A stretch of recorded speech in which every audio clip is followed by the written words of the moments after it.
مسلمانوں، تمہاری ہیبت ان لوگوں کے دلوں میں اللہ سے بھی بڑھ کر ہے، یہ اس لیے کہ یہ سمجھ نہیں رکھتے۔ یہ سب جمع ہو کر بھی تم سے نہیں لڑ سکیں گے مگر بستیوں کے قلعوں میں پناہ لے کر یا دیواروں کی اوٹ سے۔ ان کے آپس میں بھی بڑی لڑائی رہتی ہے، تم خیال کرتے ہو کہ یہ اکٹھے ہیں، حالانکہ ان کے دل پھٹے ہوئے ہیں۔ یہ اس لیے کہ یہ بے عقل لوگ ہیں۔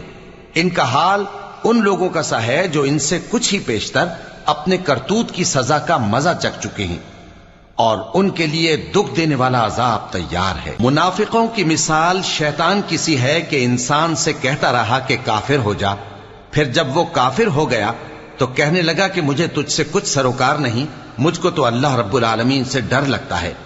تو دونوں کا انجام یہ ہوا کہ دونوں دوزخ میں جائیں گے، ہمیشہ اس میں رہیں گے، اور بے انصافوں کی یہی سزا ہے۔ اے ایمان والو، اللہ